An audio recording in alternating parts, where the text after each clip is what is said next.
उससे पहले लक्ष्मी और दरिद्रता फिर भ्रमण पर निकलती है।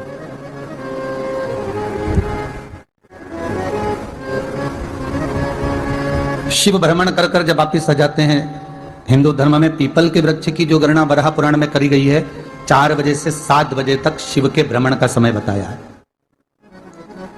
शाम को। तो 7 बजे से लेकर फिर रात्रि 9 बजे तक लक्ष्मी और दरिद्रता फिर भ्रमण पर जाते हैं। इनका एक समय निश्चित है महाराज, भ्रमण कर कर आ जाना। अब इस बीच में जब लक्ष्मी और दरिद्रता दोनों निकल कर जा रही हैं, तो दोनों एक भाव रख कर जाती हैं कि आज हमको कहां प्रवेश करना है,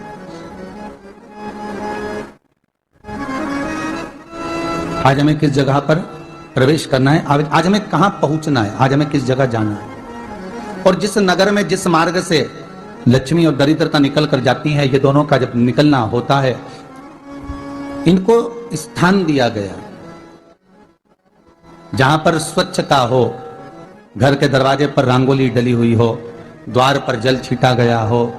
महाराज, उस द्वार पर लक्ष्मी प्रवेश करती है तो दरिद्रता भी जाने लगती है अंदर। जब दरिद्रता अंदर जाने लगती है तो लक्ष्मी उसको रोक देती है, पहले मैं देखकर आती हूं कि तेरे लिए स्थान है कि नहीं, तू यहां रुक।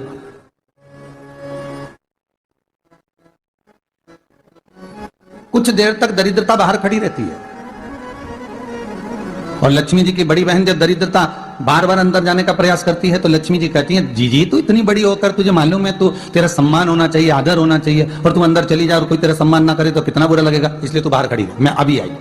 अंदर जाती है और जब लक्ष्मी जी भ्रमण कर लेती हैं, अंदर प्रवेश कर कर आती हैं, और प्रवेश कर कर आती हैं तो दरिद्रता पूछती है चले अंदर, तो लक्ष्मी जी कहती हैं, तुझे मालूम नहीं है क्या जी कि जिस घर में मैं प्रवेश कर जाती हूं उस घर में फिर दरिद्रता नहीं जा सकती, क्योंकि ये तेरा वचन था, ये तेरा वचन था। अपन दोनों का जब मंगल विवाह हुआ था, मेरा विवाह जब नारायण के साथ में हुआ और तुम्हारा विवाह जब दुस्साह मुनि के साथ हुआ, दरिद्रता का विवाह दुस्साह मुनि के साथ हुआ, जब अपना दोनों का विवाह हुआ था तो अपन दोनों ने एक वादा करा था कि जिस घर में लक्ष्मी प्रवेश कर जाएगी उस दिन फिर दरिद्रता नहीं जाएगी, और जिस घर में दरिद्रता प्रवेश कर जाएगी उस घर में फिर लक्ष्मी नहीं जाएगी।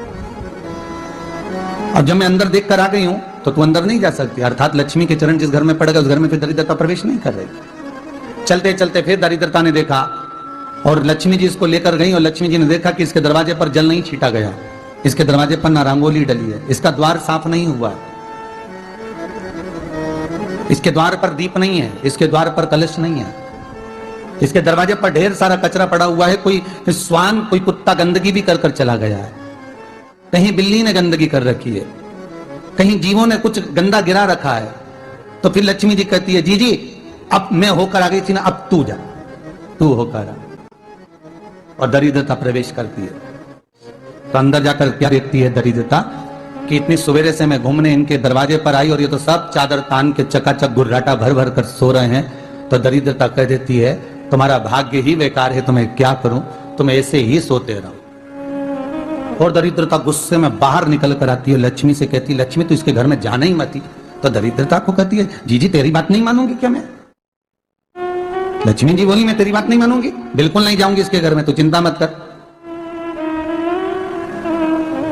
चल आगे चल, फिर आगे बढ़े। ये लक्ष्मी और दरिद्रता का प्रवेश।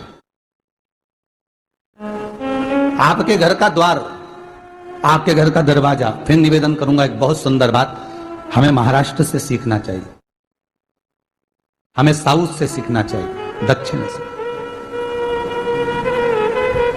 जिस समय पर भक्ति देवी यमुना जी के घाट पर रो रही थी, अपने पुत्र ज्ञान और वैराग्य को गोदी में लेकर, समय देवऋषि नारद ने प्रश्न किया था कि तुम कहां पर पोषित हुई हो, तुम्हें ऊर्जा कहां से प्राप्त हुई? तो कहा, मैं गुजरात से तो चली हूं।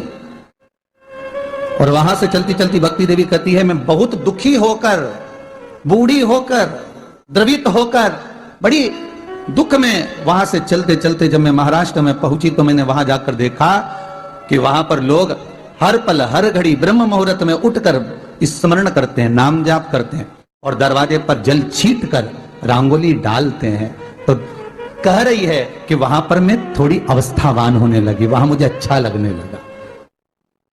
फिर जब मैं और आगे पढ़ी, दक्षिण में जब पहुंची, वहां पर जाकर मैंने देखा कि सुबह से उठकर मंगलाचरण, मंगला स्तोत्र और वेदों की ध्वनि होने लगी। वहां पर मैं और आनंदित हो गई। हमें कुछ चीजें महाराष्ट्र से सीखना चाहिए कि वहां रहने वाले जो भगत हैं, वारकरी संप्रदाय के जो भक्त होते हैं, वैष्णव जो धर्म के भक्त होते हैं, उनका नियम है सवेरे के समय घर में पानी है कि नहीं है, पर जब भी वो घर का दरवाजे के बाहर थोड़ा ना थोड़ा पानी तो छींट ही देते हैं। और छींटने के बाद फिर वहां पर, अपने यहाँ तो दिवाली पे रंगोली बनती है जी, और वहां पर रोज की रंगोली बन जाती है कि कभी हो सकता है परमात्मा राह भूल कर हमारे घर में प्रवेश कर जाए, इसलिए वहां प्रतिदिन की रंगोली, प्रतिदिन।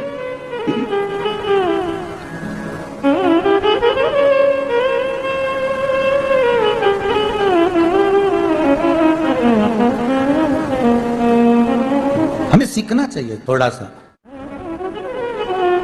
आज के जमाने में तो बहू अपने कमरे की झाड़ू लगा ले, वो ही बहुत बड़ी बात है। हो खड़ी खड़ी बहू ये देखती रहेगी कि नौकरानी सही से झाड़ू लगा रही, वहां से लगा के लाओ, इधर से हेड़ के ले जाओ, वहां से कचरा सोरो, वहां से पोछा लगाओ।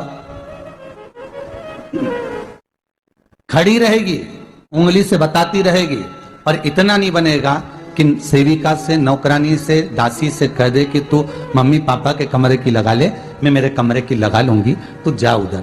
थोड़ा दया का भाव अगर होता तो उसके मन में भी आता कि मेरी बड़ी सेठानी तो अपनी जगह पर है, पर छोटी तो सेठानी की भी बड़ी सेठानी है जो मुझ पर करुणा करती रहती है। पर बड़ी तो कहे कि बेटा रहने दे, तू उधर ले जा, जब भाभी के कमरे में देख ले जा, उसके बच्चों का बड़ा फैलारा रहता ना, तो उधर देख ले जा, तो जरा उधर, मां उधर भेज रही है। थोड़ा सेवा का भाव हमारे भीतर, और एक